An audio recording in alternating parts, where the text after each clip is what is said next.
Et on va chercher à remplir la grande boîte ici avec des petits cubes, de telle façon à ce que les petits cubes remplissent entièrement la boîte, c'est-à-dire qu'il n'y ait plus d'espace nulle part.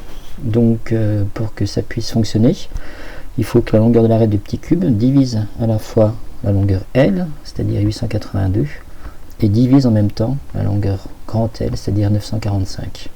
Donc ainsi on pourra remplir la boîte avec des petits cubes de façon absolument complète, sans qu'il n'y ait rien qui ait pas d'espace à l'intérieur. Alors en fait on va chercher tout simplement déjà les diviseurs de 945 et les diviseurs de 882, et parmi tous ces diviseurs on va chercher ceux qui sont communs à 945 et 882. Je vais utiliser un petit programme Python pour trouver ces diviseurs. Donc les diviseurs de 945, voilà, j'ai la liste des diviseurs de 945 et les diviseurs de 882, les voici. Et donc j'ai ces deux listes et je vais regarder les diviseurs communs à 945 et 882. Alors quand on cherche des diviseurs communs à deux nombres, on aura toujours 1, puisque 1 divise tous les nombres. Donc on aura toujours au moins un diviseur commun à deux nombres, ça sera 1. Donc je regarde cette liste et en fait je vais regarder ceux qui sont en commun, donc 1, 3, 7, 21 et 63. Commun 1, 3, 7, 9, 21, 63, et donc le plus grand c'est 63.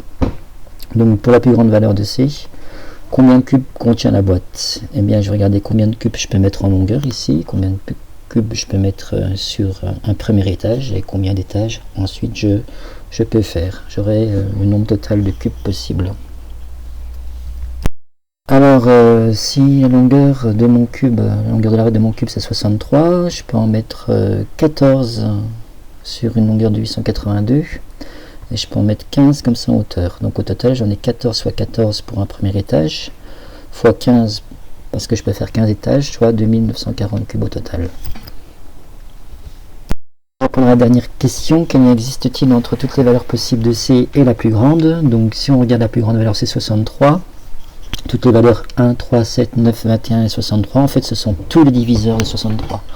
Et ce sont exactement les diviseurs de 63, on n'a pas oublié, on les a tous. Donc d'où l'intérêt d'avoir cette plus grande valeur ici, ce plus grand diviseur commun, qu'on appelle le PGCD. Ça nous donne à la fois donc le plus grand, mais ensuite, en cherchant les diviseurs du PGCD, on trouve tous les diviseurs possibles, tous les diviseurs communs entre 945 et 882.